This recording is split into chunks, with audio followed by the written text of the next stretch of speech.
한때 신앙 세계, 신학의 세계에서 커다란 이슈이자 선풍적인 인기를 끌었던 신학적인 과제가 있었습니다. 그것은 뭐냐면 역사적인 예수를 찾는 거였어요. 역사적인 예수.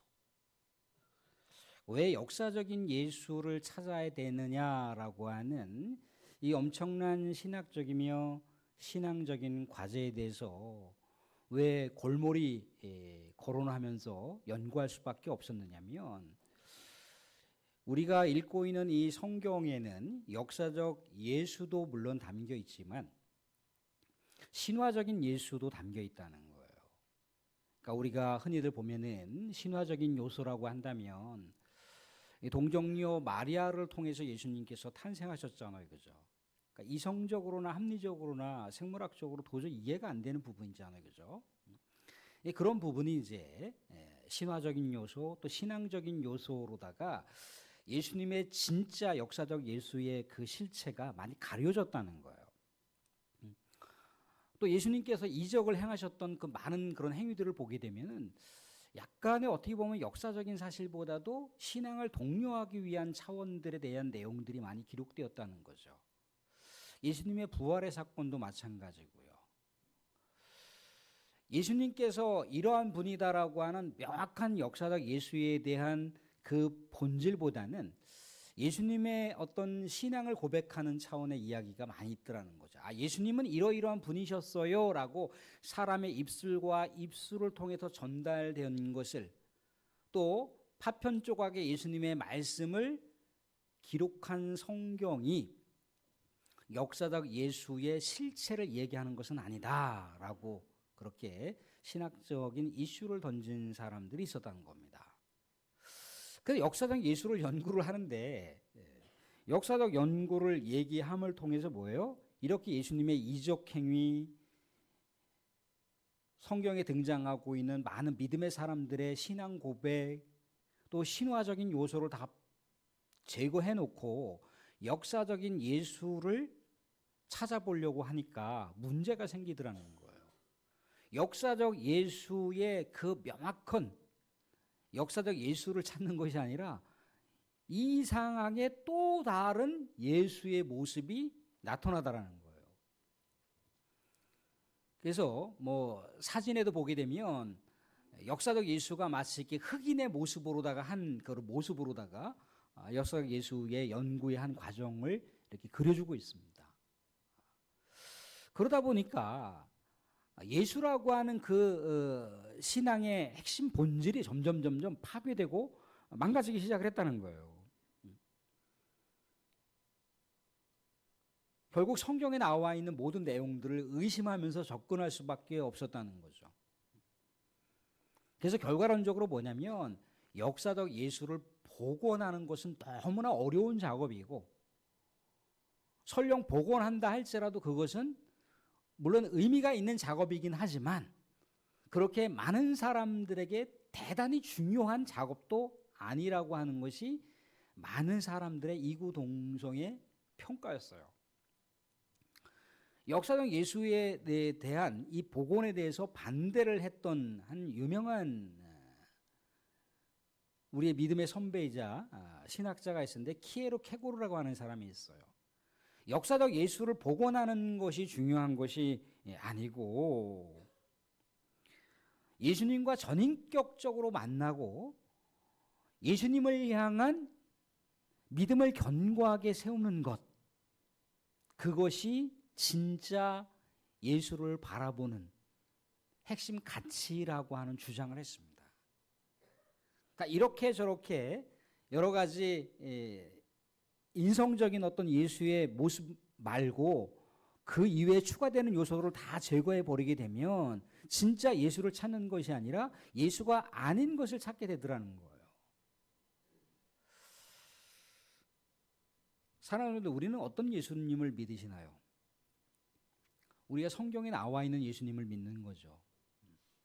또한 성경에 나와 있는 예수님이 나의 삶의 현장에서 이런저런 삶의 상황 가운데 만남을 주시고 은혜를 주시고 또 접촉을 주시고 또 위로를 주시고 또 삶을 소송케 하시고 내 삶을 또 붙잡아 일으켜 주시는 그 예수님을 우리가 고백하면서 또 그 고백된 믿음을 견고하게 세우면서 그렇게 살아가는 것 아니겠습니까?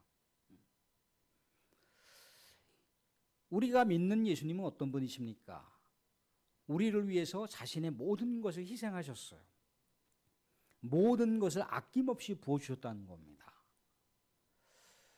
영원히 죽을 수밖에 없는 우리지만 영원히 죽을 수밖에 없는 우리들을 영원한 생명을 주시기 위해서 십자가 희생 제물이 되어서 죽으시고 사흘 만에 부활하셨습니다. 지금은 하나님 우편 보좌에 계셔서 우리를 끊임없이 중보기도 하신다는 거예요. 이 세상 가운데 우리 예수님께서는 하나님 우편 보좌에 계시지만 하나님의 영, 예수님의 영을 우리에게 보내주셨어요. 예수님이 누구신지를 깨닫고 예수님께서 주신 말씀을 우리의 의지대로다가 실행에 옮기기가 어려우니까 성령을 의지하면서 또 기도하면서 그렇게 주옥과 같은 예수님의 말씀을 실행할 수 있도록 돕는 자, 성령님을 우리들에게 보내주셨다는 거예요. 우리가 기도하지 못할 때 우리가 삶에 있어서 이런저런 낙심과 절망과 또 안타까운 사연 가운데 살아가게 됐을 때 이 지상에서는 성령께서 말할 수 없는 탄식으로 우리를 중보 기도하신다고 하고 있어요. 오늘 이렇게 성삼위 하나님, 우리를 위해서 아낌없이 모든 것을 주신 예수님을 우리가 바라보면서 그 예수님을 믿고 또 그 예수님의 다시 오심을 우리가 기다리는 것 아니겠어요?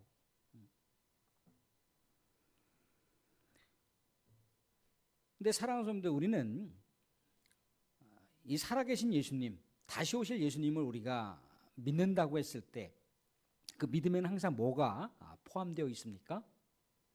믿음에는 우리들의 예수를 향한 헌신과 충성이 내포되어 있어요. 내 믿음이 뭔가 연약해지고 있다. 내 믿음이 뭔가 점점 영적인 침체에 빠져 있다라고 하는 것을 무엇으로 가늠할 수 있느냐면 우리 주 예수 그리스도를 향한 헌신과 충성에 대한 민감도를 헤아려 보면 내 믿음이 연약해지고 있구나. 내 믿음이 약간 세속적으로 치우쳐지고 있구나라고 하는 것을 헤아려 볼 수가 있어요. 우리의 믿음이 연약해지게 됐을 때 또 우리가 큰 어떤 시련과 시험을 마주하게 됐을 때 이것이 뭔가 잘 풀리면 괜찮겠으나 풀리지 않을 때는 어떻습니까? 우리의 믿음도 회의적으로 전락할 수가 있어요.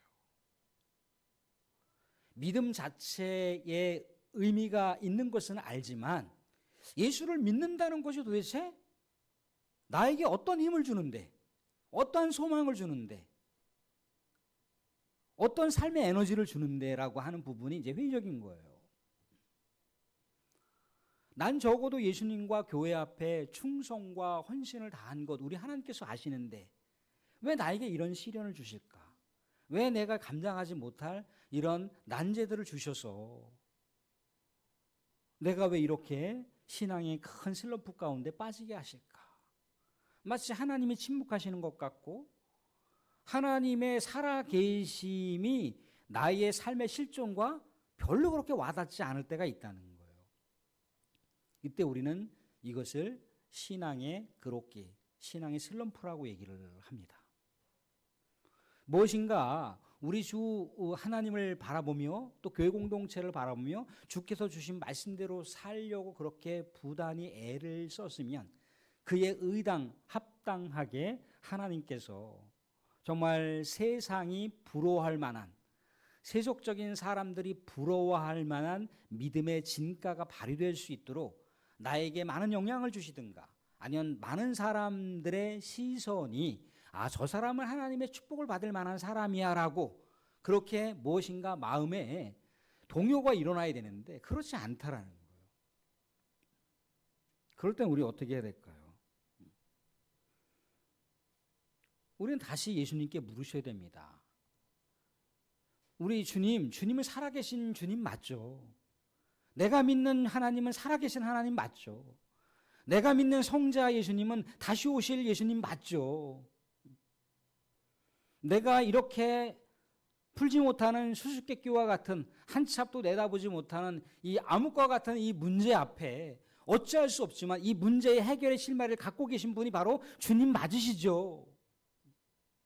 우리는 주님께 나아가야 됩니다. 우리의 믿음이 연약해지고 있고 우리의 믿음에 대한 어떤 회의감이 있다 할지라도 그 회의감을 있는 그대로 가지고 우리 주님 앞에 나아가야 돼요. 그럼 어떤 일이 벌어집니까? 이 세상 가운데 주님의 영을 보내주셨잖아요. 그죠? 성령을 보내주셨어요. 그죠? 성령께서 마치 밀물듯이 우리의 삶으로 들어오십니다. 그래서 나의 삶 속에 평안을 주시고 나의 삶 속에 문제가 해결된 것은 아니지만 무엇인가 명쾌하게 해답의 실마리를 찾은 것은 아니지만 말할 수 없는 평안이 밀물듯이 밀려오더라는 거예요. 또 그리고 어떻습니까? 성령께서 나를 위해서 또 기도해 주시는 거죠. 또 나의 연약함을 채워주시면 어떻습니까? 이제는 그러한 문제들과 상관없이 내가 주님을 바라보는 시선이 흔들리지 않는 모습으로 다시 견고해 줄 수가 있다는 거예요. 내가 내 믿음을 지키는 방법은 이겁니다. 우리 주님을 향해서 나아가는 거예요. 주님께 물어보는 거예요. 내 믿음이 연약해지고 있습니다. 내 믿음이 지금 현재 바닥을 치고 있습니다. 나의 믿음을 붙들어 주시옵소서. 나의 신앙이 흔들리고 있습니다. 내가 주님을 향한 믿음이 회의감이 들고 있습니다. 주님, 내 믿음을 붙들어 주시옵소서. 이 연약한 믿음을 다시 일으켜 주시옵소서라고 우리 주님께 우리가 나가야 된다는 거예요. 이러할 때 또 중요한 것이 있습니다. 우리는 믿음의 동지예요. 믿음의 동지. 믿음의 또 다른 동지가 널브러져 있고 지쳐 있고 당망할 때 다독다독거려주고 중보기도 해줄 수 있는 것. 이렇게 신앙의 여정길을 걸어오다 보면요, 마치 이렇게 신앙이 느슨해져 있는 사람들이 있을 수 있어요. 그렇죠? 신앙이 있는 건지 없는 건지 이렇게 좀 약간 분별이 안 되는 분들이 있다 이겁니다. 근데 뭔가 단호하게 이렇게 할 수도 있는데 단호하게 했을 때 역효과가 나는 경우도 많이 있었어요. 그저 품어주고 이해해주고 해려주고 그냥 먼 발치에서 하나님 우리 누구 내가 사랑하는 누구 위해서 기도합니다. 정말 저 개인적으로나 직장으로나 또 육신의 건강으로나 또 가정적으로나 하나님 평안을 주시고 여러 가지 문제가 무엇인지는 모르지만 우리 주님께서 탈출구를 주십시오. 탈출구 주십시오. 그렇게 은밀하게 우리 주님을 향해서 기도하는 거예요. 그게 믿음의 동지의 모습이라는 겁니다. 사랑하는 여러분들, 우리는 완벽한 믿음을 가질 수가 없어요. 완벽한 믿음을 가지면 신이죠. 다 또 넘어지고 쓰러지고 또 신앙이 충만해지다가도 이렇게 소진되어서 신앙의 슬럼프에 빠지기도 하고 그렇습니다. 그럴 때 어떻게 하라고요? 다시 주님을 찾으시고 주님께 고백하시고 주님께서 붙들어 주기를 간구하시는 우리 성도가 되실 수 있기를 바랍니다. 그래서 주께서 강력한 손으로 우리 주께서 능력의 오른손으로 붙들어 주시는 굳센 믿음으로 다시 회복하시고 다시 소성케 되시는 우리 주님의 놀라운 축복의 백성들이 될 수 있기를 주님의 이름으로 축원드립니다. 예, 사랑하는 분들, 오늘 본문은요, 지난주에 우리가 세례 요한에 대한 얘기를 나눴습니다. 세례 요한이 많은 사람들에게 하나님의 나라에 대해 설파했어요. 메시아가 이제 오시게 되는데 메시아를 맞을 준비를 하라는 거예요. 하나님을 맞을 준비를 하라는 거예요. 정말 열정을 다해서 우리 주님을 갈급한 마음으로다가 그렇게 호소하고 하나님의 나라를 설파했습니다. 열렬히 전심을 다해서 주님을 그렇게 갈망했어요. 그런데 우리가 알듯이 세례 요한은 정의로운 사람입니다. 예수님 시대에는 뭐 종교하고 정치가 따로 분리된 게 아니에요. 종교가 곧 정치고 정치가 곧 종교입니다. 헤롯 왕가 그 당시에 이제 유대를 다스렸던 분봉이었던 헤롯 왕이 이제 뭔가 근친상간을 벌이는 걸 통해서 왕이시여 그러면 안 되죠. 라고 뭔가 고견을 그 왕에게 제시했는데 왕의 입장에서는 자신을 능멸한다고 생각을 한 거예요. 그래서 정의로운 세례 요한을 감옥에 가뒀습니다. 근데 그 감옥은요, 고문하기로 유명한 곳이에요. 고문하기로. 마케루스 요새라고 하는 곳에 그 감옥이 있는데 수많은 사람들이 고문을 당하면서 죽어요. 사막 한가운데 그 감옥이 있기 때문에 저녁이면 일교차가 얼마나 심합니까? 바람 소리, 사막의 소리가 이 고문 소리하고 엉켜서 사람의 정신줄을 완전히 끊어놔 버리는 곳이 세례 요한이 갇혔던 감옥이었어요. 근데 세례 요한의 입장에서 자기가 뭔가 정의로운 어떤 사명을 감당하면서 그렇게 활동을 하고 감옥에 갇혔는데 자기가 만났고 자기가 세례를 주었던 그 당시에 메시아라고 그렇게 생각했던 예수님이 뭔가 정의로운 심판을 집행하지 않는 거예요. 강력한 능력으로다가 그 당시에 부패와 부정을 일삼았던 헤롯 가문을 완전히 심판하셔야 되는데 아무런 반응이 나타나지 않는 거예요. 내가 믿던 예수, 내가 갈망했던 예수, 내가 만났던 예수, 그 구원자 메시아 예수라면은 뭔가 적어도 강력한 정의로운 심판을 해야 되는데 안 하는 거예요. 그래 자신의 제자들을 파견해서 예수님께 물어보라고 얘기한 겁니다. 예수님이시여, 우리가 만났고 우리가 고대했던 예수님이 당신이십니까? 아니면 우리가 다른 분을 우리가 기다려야 됩니까? 라고 예수님께 물어봐요.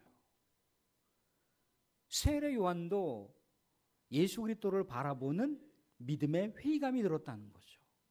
자기가 생각하고 있는 메시아라면 적어도 뭔가 정의로운 어떤 행동에 조치를 취해야 되는데 아무런 조치를 취하지 않으니까. 예수님께서는 세례 요한이 이렇게 세례 요한 자신의 제자를 통해서 질문했던 이 메시아가 당신입니까 아닙니까? 라고 하는 이 신앙의 의구심을 가지고 질문한 것에 대해서 예수님은 질책하지 않으십니다.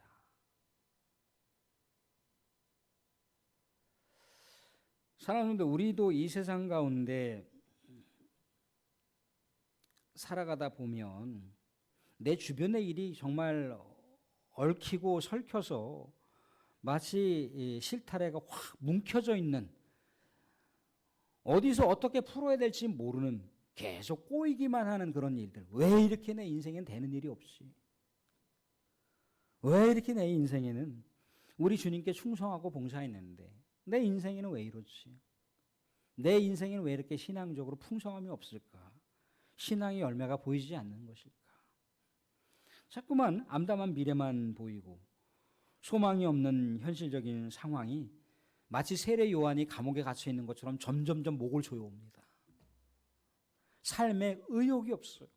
재미가 없어요. 자꾸 회의적인 생각만 드는 거예요. 이때 어떻게 해야 됩니까? 아까 서두에서 말씀드렸던 것처럼 세례 요한도 어떻게 합니까? 신앙의 의구심이 들 때 그냥 신앙의 슬럼프 가운데 그냥 젖어서 널브러져 있습니까? 그렇지 않다는 거죠. 내가 만났고 내가 갈망했고 내가 열렬히 환영했던 그 메시아가 당신입니까? 아니면 또 다른 누군가를 내가 기다려야 됩니까? 세례 요한은 감옥에 있어요. 언제 어떻게 참수형 당할지 모르는 그런 상황 가운데 있는 겁니다. 참수형이 기정사실화 된 거예요. 그런데 자기는 진짜 뭔가 참수형 당하기 전에 메시아를, 자기가 기다렸던 메시아를 만났다라고 생각을 하는데 그 메시아가 아무런 행동 조치를 하지 않으니까 내가 바라봤던 저 예수가 가짜인가?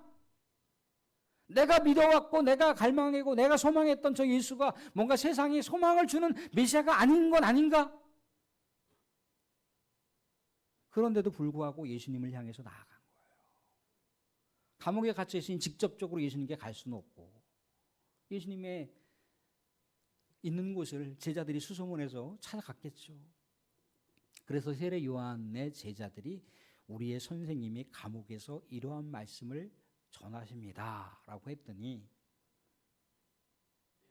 예수님께서는 다 품으셨잖아요. 그죠? 품으셨다는 거예요. 우리도 이러한 신앙의 그릇기 가운데 신앙의 깊은 침체 가운데 있을 때 여전히 세례 요한의 의구심이 있는 회의감이 있는 그 모습 속에서 주님을 향해 나아가 주님께 묻고 또 주님께 질문하고 그랬듯이 우리도 역시 마찬가지로 주님께 나아가야 되는 거예요. 중요한 관건이 여기에 있다는 거예요. 주님을 찾아가는 거예요. 주님을 찾아가는 거예요. 신앙의 핵심 포인트는 여기 있는 겁니다. 우리가 신앙의 낙심과 절망 가운데 있다 할지라도 주님을 살아계신 하나님으로 바라보고 있는가? 여전히 주님을 기다리고 있는가? 기다림이 너무나 지쳐있고 기다림이 너무나 아무런 신앙의 의미가 없다고 생각한다 할지라도 또 찾아가는 거예요.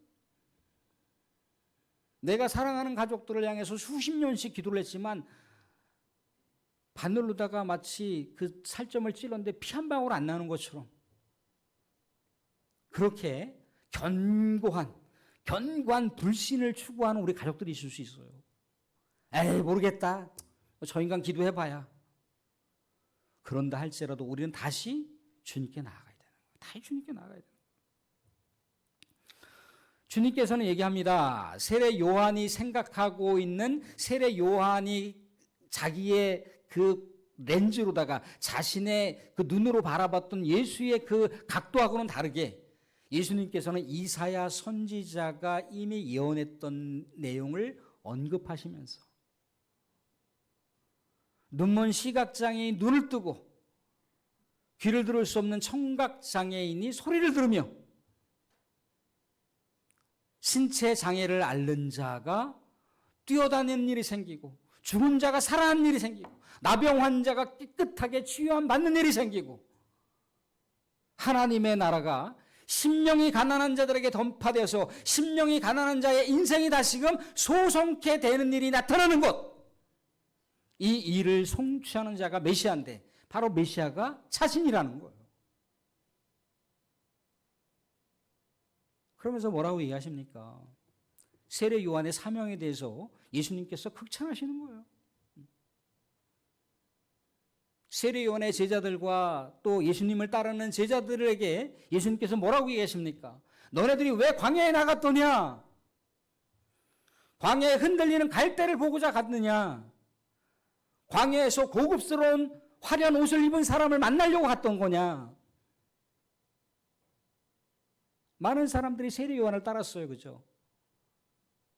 광야는 고난이 있는 곳이고 시련이 있는 곳이지만 광야는 믿으러 말하고 해서 하나님의 말씀이 있는 곳이에요. 왜 수많은 백성들이 세례 요한을 왜 찾아갔을까요? 하나님의 말씀을 듣기 위해서. 세례 요한이 비록 누더기처럼 옷을 입고 우리 하나님의 나라에 대해 설파하고 정말 하나님 앞에 회개하라고 하는 회개의 영을 쏟아부으면서 갈급한 목소리로 외쳤지만 또한 주의 길을 닦는 자로서 광야 외치는 자의 소리로서 주께서 오시는 길을 준비했던 세례 요한이지만 세례 요한은 모든 선지자보다 더 위대한 선지자였다라고 예수님께서 극찬을 하시고 있어요. 여자가 낳은 중에 가장 위대한 자라고 얘기까지 하고 있습니다. 왜 그렇습니까? 구약의 선지자들은 메시아를 못 만났어요. 구약의 선지자들은 그저 몇백 년 후에 예수님께서 오신다는 거죠. 메시아가 오신다는 거죠. 말라기 이후에 400년 동안 하나님의 메시지가 없었어요. 어둠과 절망을 가르면서 우리 하나님의 말씀을 선포했던 자가 누굽니까? 바로 세례 요한이잖아요.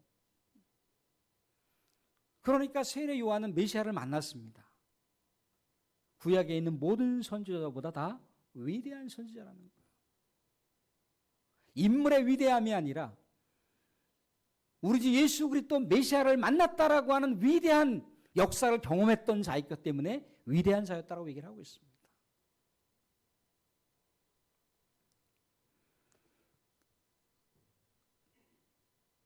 사랑하는 사람들, 믿음의 여정길 걸어가시면서 너무나 삶이 분주하고 또 세상의 무질서함 때문에 우리의 생각이 빼앗기고 너무나 혼란스럽습니까? 너무나 답답합니까? 우리 주님은 뭐라고 말씀하셨습니까? 수고하고 무거운 짐 지느라 다 내게로 오라고 말씀하셨어요.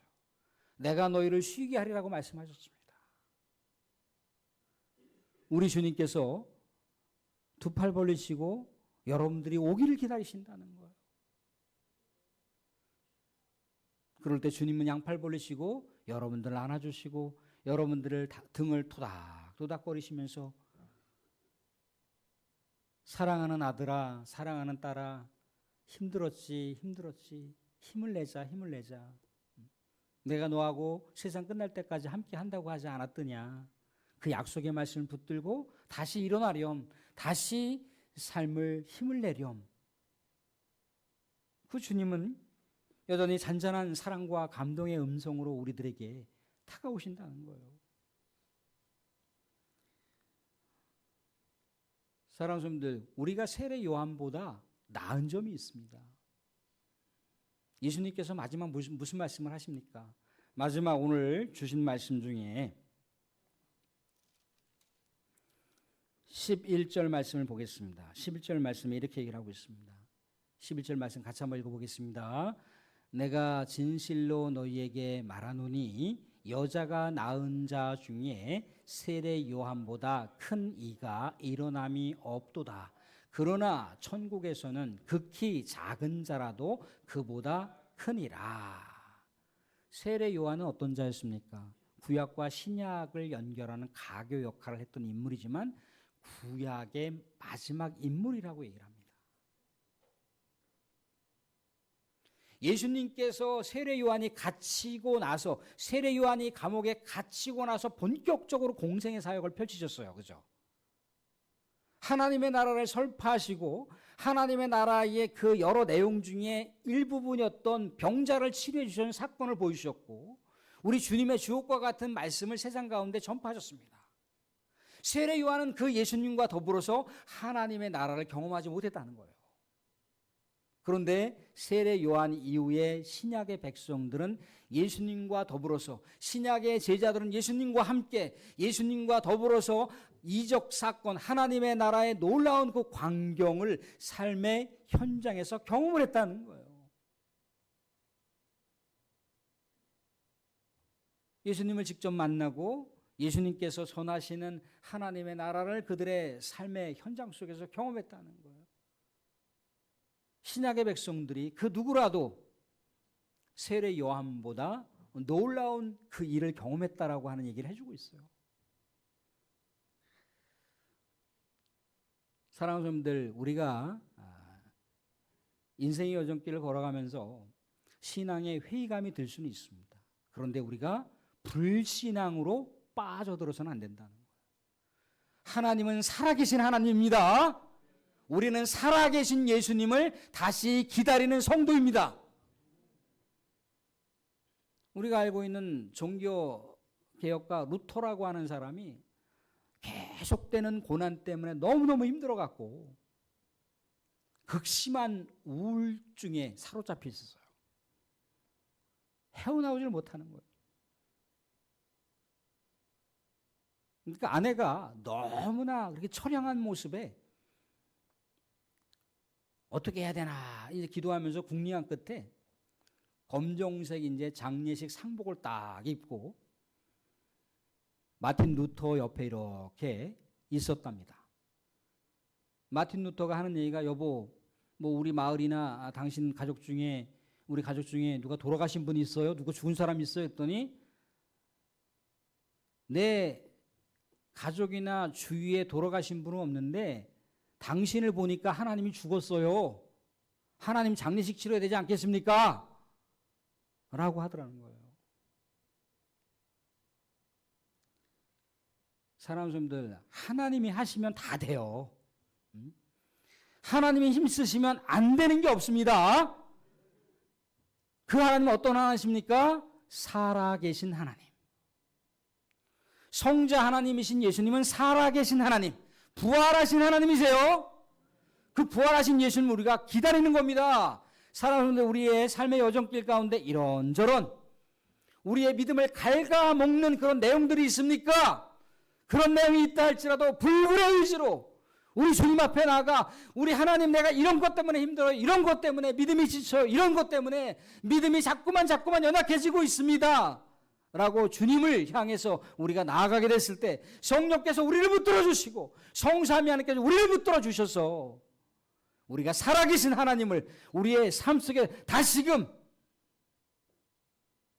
노래를 부르고 찬양하며 경배할 수 있도록 우리 하나님께서 우리를 붙들어 주십니다. 사랑하는 이게 뭡니까? 이게 영적 부흥이에요. 영적 회복입니다. 영적 부흥은 주님의 손에 달려 있습니다. 주님을 찾으시고 주님을 고백하시고 주님을 여러분들의 삶의 자리로 초대하셔서 여러분들의 삶이 영적 부흥의 역사가 불듯 일렁일 수 있도록 또한 여러분들의 삶이 영적 회복이 충만하게 이루어져서 다시 오실 주님을 기쁨과 소망 가운데 기다리시는 복된 성도의 여정길이 되실 수 있기를 주님의 이름으로 축원드립니다.